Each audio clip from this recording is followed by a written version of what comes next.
Вітаю спадарства. На Белсаце «Аб'ектыў». З вами Юлія Лабанова. Распачынаем агляд галоўных навінаў гэтай пятніцы.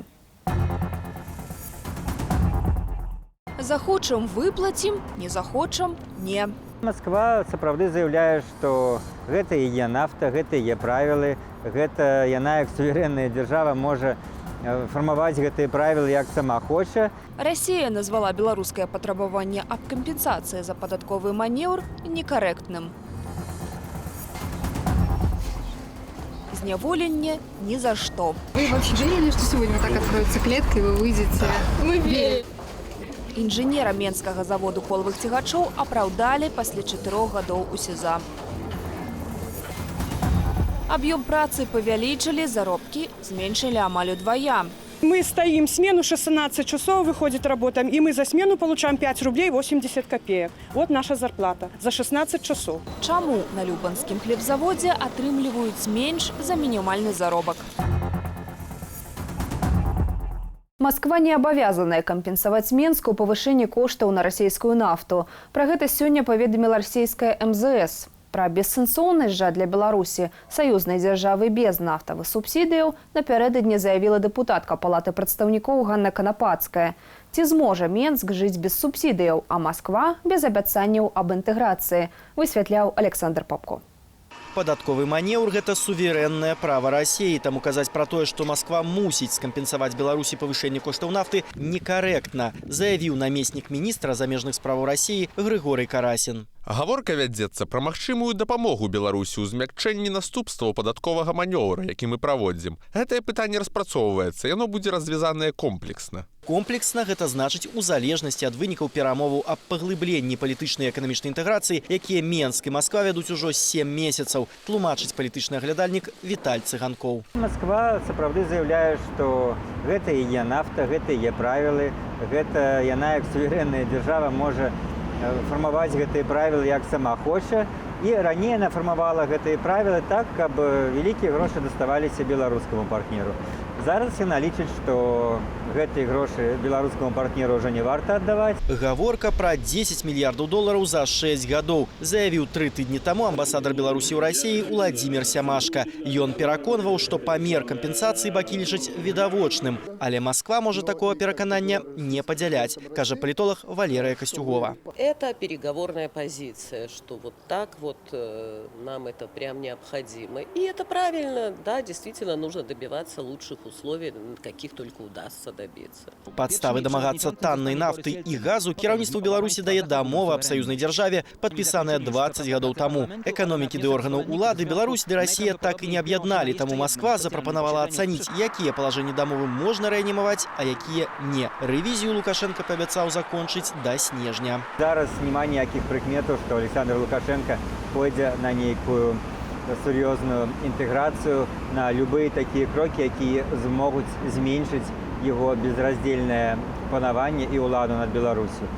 Таму энергетычныя субсідыі Москва будзе скарачаць, прагназуе Віталь Цыганкоў. Таннай нафты саюзная дамова ўжо не дае, а пагрозу суверэнітэту надалей стварае, кажа дэпутатка Ганна Канапацкая. Прапанову дэнансаваць дакумент яна гатовая ўнесці на разгляд Палаты прадстаўнікоў, калі адпаведную петыцыю ў інтэрнэце падтрымаюць грамадзяне. У нас уже есть договор ЕАЭС, в рамках которого решаются все те вопросы, которые невозможно решить в рамках союзного договора. Договор остается вот такой простой бумажкой, которой просто российские власти пытаются шантажировать Беларусь. Без нафтавых субсідыяў Беларусь выжыве, пераконвае палітолог Валерия Костюгова. А Расія таксама перажыве развітанне з надзеямі стварыць саюзную дзяржаву. Аднак дамовы пра яе Лукашенко і Путін не скасуюць, перакананы Віталь Цыганкоў. Прапагандысцкі эфект ад пагаднення важнейшы за любыя грошы. Александр Попко, Белсат. Бязвінна адседзеў у СІЗА 51 месяц. Суд Першамайскага району Менску апраўдал Андрэя Галавача. Галоўнага інжынера Менскага заводу колавых цягачоў абвінавачвалі ў хабары, але дагэтуль тройчы апраўдвалі. Як сталася магчыма, што мужчына правёў у ізалятары 4 гады свайго жыцця, даведваўся Вітаўт Сіўчык. 51 месяц у следчым ізалятары, каб урэшце 4-й раз пачуць апраўдальны вырак. Галоўнага інжынера Менскага заводу колавых цягачоў Андрэя Галавача адпусцілі ў зале Першамайскага суда сталіцы. 4 года, 2 месяца и 14 дней. Усе гэтыя гады ўжо былы падсудны сваёй вины не прызнаваў і казаў, што ніякіх хабараў не браў. Вы вообще верили, что сегодня вот так откроется клетка и вы выйдете? Мы верили. Даже после того, что прокурор запросил. С первого дня. Прокурор Юрый Шарснёў прасіў асудзіць Андрэя Галавача на 9 гадоў калоніі ўзмоцненага рэжыму. Следства сцвердзіла, што галоўны інжынер атрымаў хабары або меў намер атрымаць на агульную суму крыху менш за $500 000. Я так понимаю, что суд посчитал представленных следствием и стороной обвинения доказательств недостаточным. Для нашей, так сказать, последних, так сказать, историй, ну, это не часто такое бывает. Поэтому, конечно, это так. І для мяне волнительно. Але гэтае абвінавачанне не было першым. Андрэя Галавача затрымалі ў траўні 2015-го і асудзілі на 8 гадоў калоніі строгага рэжыму з канфіскацыяй маёмасці, нібыта за атрыманне хабару 180 000 рублёў. Але потым мужчыну апраўдалі ажно ў 3 судах: раённым, гарадскім і вярхоўным. Мам, все хорошо, все уже хорошо. Все, скоро увидимся. Аднак тады на свабоду Андрэя Галавача не выпусцілі. Адразу пасля апраўдання завялі новую крымінальную справу і пакінулі ў СІЗА. Учитывая, что это не криминальный авторитет, учитывая, что это не связано с наркотиками, не связано с убийством, ну, зачем было человека мучить столько лет? Однозначно, почему его не выпускали? Потому что кто-то получил звание, погоны, когда в самом начале, когда его арестовали. За свайго галоўнага інжынера ў лістах да суда і кіраўніка дзяржавы актыўна заступаліся сотні працаўнікоў заводу. Самый хороший главный инженер. Как он как специалист? Супер. Скорее бы он вернулся. Я вообще не понимаю, что творится в этом государстве. Я не знаю. Человеком я уже 46 лет на этом заводе. Я его знал еще, когда он работал со мной мастером, технологом. У меня когда-то я мастером был. Поэтому, да это какая-то, я не понимаю вообще, кто там что крутит, я вообще не знаю. Они сейчас боятся сами за себя, чтобы сами в тюрьму не сесть. Такое нельзя допускать, и нельзя так с людьми, с хорошими, с честными, с порядочными людьми. Так долго разбираться с этим делом, кто-то должен нести за это ответственность. З апошняй думкай згодны і праваабаронца Олег Волчак. А будут ли наказаны следователи, прокуроры, надзирающие прокуроры, начальник Следственного комитета? Все-таки он должен был курировать. Поэтому для меня он политический узник, я бы так сказал бы. Потому что это борьба с коррупцией превращается в гонку вооружения какую-то, понимаете? Всех подряд гребут, лишь бы отчитаться. Адметна, што адвакатку Веру Арэшку, якая дабілася апраўдання Андрэя Галавача падчас першай справы, цяпер самую абвінавачваюць у захоўванні зброі і разгалошванні таямніцы следства. Вера Арэшка застаецца ў шпіталі і віны не прызнае. Вітаўт Ціўчык, Белсат. Паводле артыкулу 193.1 Крымінальнага кодексу Беларусі цягам 14 гадоў асудзілі амаль 20 апазіцыянераў за арганізацыю дзейнасці ці дзейнасць ад імя незарэгістраванай арганізацыі. Сёння набылі моц змены ў крымінальным кодексе, з якога артыкул скасавалі. Адмена артыкулу 193.1 патрабавалі праваабаронца з Беларусі ды замежжа. У 2009 годзе нават праводзілася адмысловая грамадская кампанія «Стоп 193.1». Замест гэтага цяпер увялі адміністратыўную адказнасць да 50 базавых велічыняў паводле артыкулу 23.88 КАП. Агулам у новым крымінальным кодексе больш штрафу. Замест канфіскацыі маёмасці, якую стасавалі, да прыкладу, у выпадку з хабарніцтвам, цяпер ад 300 до 5000 базавых велічыняў. Сканфіскоўваць будуць толькі грошы і маёмасць, атрыманыя незаконным шляхам. У эканамічных злачынствах, як кантрабанда і адмыванне грошай, упершыню караную асобу не будуць пазбаўляць волі. Зменшаныя тэрміны зняволення за паклёп, крадзеж праз камп'ютарную тэхніку і прапаганду самагубства. Зладзілі мадэрнізацыю, павялічылі аб'ёмы вытворчасці, а выплаты працаўнікам скарацілі. Абураныя раптоўным падзеннем заробкаў, што цяпер не дацягваюць да мінімальнага, пекары Любанскага хлебазаводу на Мешчыне выйшлі на стыхійны мітынг. Аб праблеме больш распавядзе Станіслаў Івашкевіч. Вось гэтая сушка, вырабленая на Любанскім хлебным заводзе, які знаходзіцца пару кіламетраў далей па гэтай дарозе. Па выніках мінулага месяца гэтыя людзі даведаліся, што іх заробак раптоўна абваліўся амаль удвая і цяпер не дацягвае нават да афіцыйнага мінімальнага спажывецкага бюджэту. Абураны калектыў заводу сабраўся на прахадной. Цяпер 280, а колькі было? Да, было 450-500 рублей. А калі апошні раз было 450-500? Ну вот последний месяц было в мае. Вот мы стоим, смену 16 часов выходит, работаем, и мы за смену получаем 5 рублей 80 копеек. 5 рублей 80 копеек. 116 рублей, да, мы. Плюс за контракт, мы профмастерство, там 50%, и за стаж, вот и вся наша заработная плата. На сустрэчу з працаўнікамі прыбыла дэлегацыя кіраўніцтва на чале са старшынём мясцовага райпо Миколаем Корбутом. Как прожить сегодня за 300 рублей? Заплатить все кредиты, коммунальные, все на свете. Это все уходит. А жить как? Хлебзавод перайшоў у склад райпо ў минулым месяцы, і менавіта тады і здарылася падзенне заробкаў. Было начисление в среднем 750-650 за вычетом авансов, корпоративной связи. И брали какую-то продукцию в счет заработной платы. К выдаче на руки приходилось 350-360 рублей. При этом за минусом были подоходные пенсионные вычеты. Мне пояснили, что ранее заработная плата начислялась в 1000. Кіраўніцтва райпо сцвярджае, што фінансы хлебазавода пагаршаліся ўжо некаторы час. Цена на хлеб регулируется государством, и там 0,5% разрешается поднять только цену в течение месяца. Цена ж на муку, са слоў кіраўніцтва райпо, выросла за апошні год больш чым на 25%. Цяжкую сітуацыю менавіта ў гэтым месяцы кіраўніцтва тлумачыць, па-першае, падзенне аб'ёмаў продажу. Возили в Солигорский Евроопт, а потом нас вытеснили оттуда. Председатель исполкома дал команду не брать любанского хлеба. А по-другое, хроничными недоплатами с боку буйных супермаркетов. Доброном где-то 8,5 тысячи, на сегодняшний день Евроопт 15 тысяч. Но это получается как бы 2 месяца неоплаты. Они как бы платят немного, но просроченную задолженность не погашают. Надея на захаванне калектыву завод кіраўніцтва увязвае з магчымай экспансіяй на рынок суседняга Стародорожского району. Старые дороги хотят закрыть свой хлебзавод. Они вообще, значит, пекут 25 тонн в месяц. И убытки вот за это полугодие их составили 74 тысячи. Можете представить? Ну и они согласие спрашивали, мы потянем наш регион. Я говорю, может, только надо будет добавить 2 машинки. Любанскі хлебны завод прайшоў мадэрнізацыю ў 2007 годзе. Па-за летась і за год да гэтага туды паставілі новыя печы. На прадпрыемстве працуюць 3 змены па 9 чалавек. Станіслав Івашкевіч, Белсат.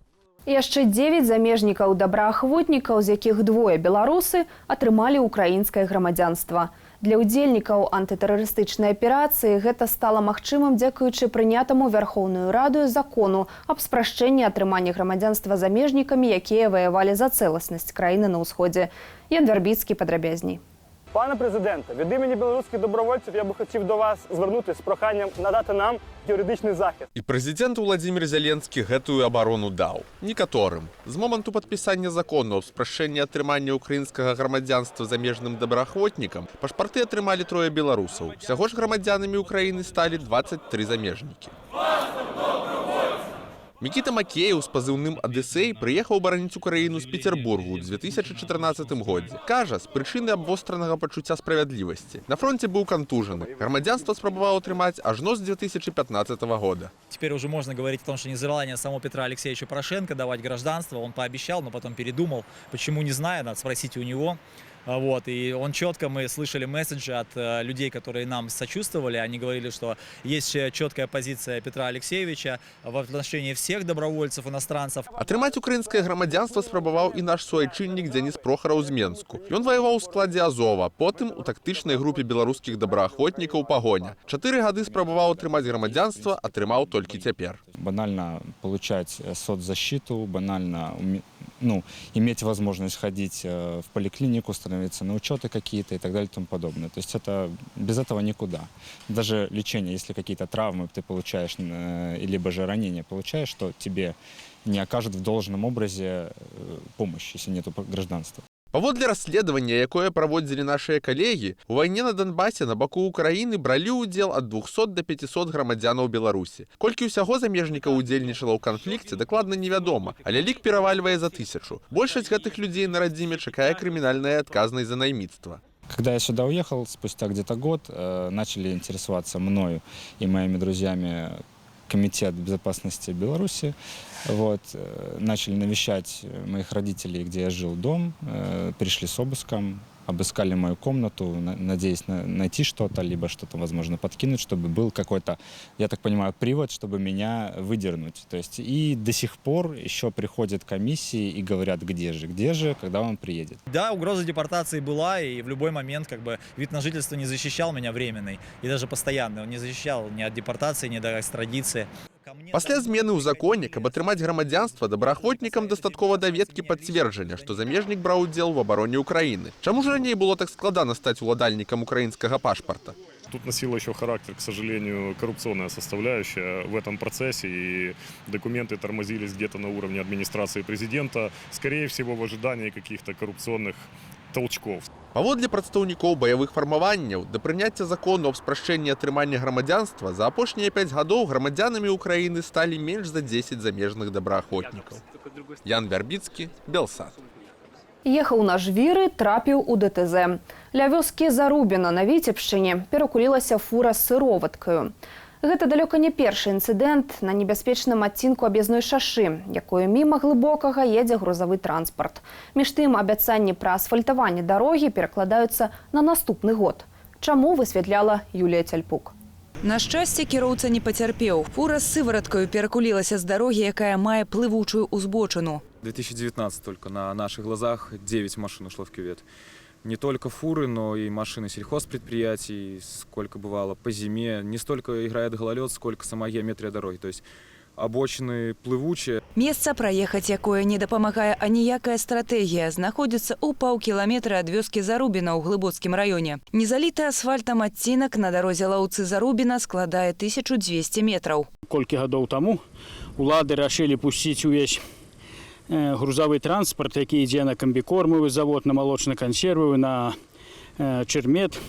Яго рашылі пусціць тут, мимо города Глыбокае. Рашэнне добрае, але трэба было ўсё ж зрабіць і умовы для гэта. Некаторыя дарогі ў сельскай мясцовасці чакаюць на рамонт і 10 гадоў, але не тыя, што пагражаюць жыццю і нішчаць транспарт. Яшчэ ў весну 2017-го кіраўнік мясцовага райвыканкаму планаваў. Есть планы работы, чтобы от Зарубина на объездную на Лауцы, туда кусочек уже высекаем, будем его готовить. Што пайшло не так, сёння ў райвыканкаме Белсату каментаваць адмовіліся. Апроч гэтага адцінку грамадскасць цікавіцца 400-метровай плямою без асфальту ад знаку гораду Глыбокае да чыгуначнага пераезду. Тут скончаецца тая тэрыторыя, за якую адказваюць дарожнікі, а там далей ужо адказвае глыбоцкая камунальная гаспадарка. І вось на гэта ніяк не могуць знайсці ўжо колькі гадоў сродкаў. Знішчыла гэтае пакрыццё ваенная тэхніка. Падчас вучэння ў Захад-2017 вайскоўцы пакінулі мясцовым рэшата, на якім трасе малакавозы і раскідвае зерне штогод падчас перавозкі ўраджаю. Юлія Цяльпук, Белсат. З выгляду спартовы «Мерседес». На справе замаскіраваны ровар. Энтузіяст-вынаходнік з Польшчы Анджэй Бурак стварыў мадыфікаваны аўтамабіль сваёй мары з педалямі замест рухавіка ды ручнымі рычагамі замест стырна. Разганяцца такі транспарт можа да 25 км за гадзіну. І як гэта круціць педалі ў салоне аўта? Пабачым ужо зараз без каментара.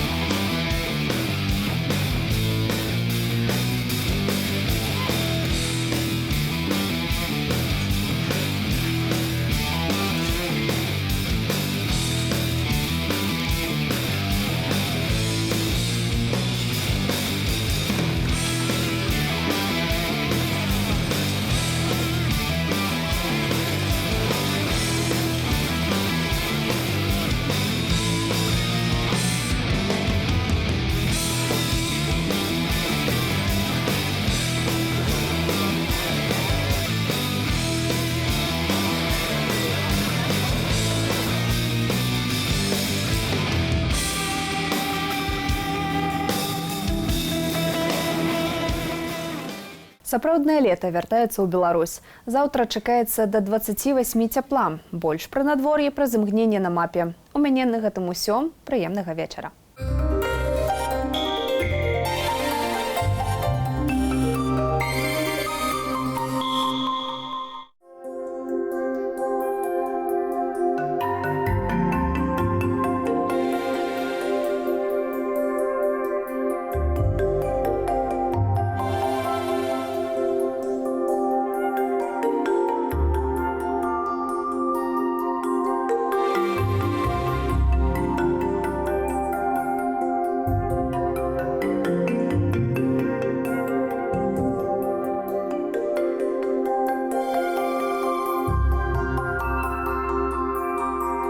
Україні.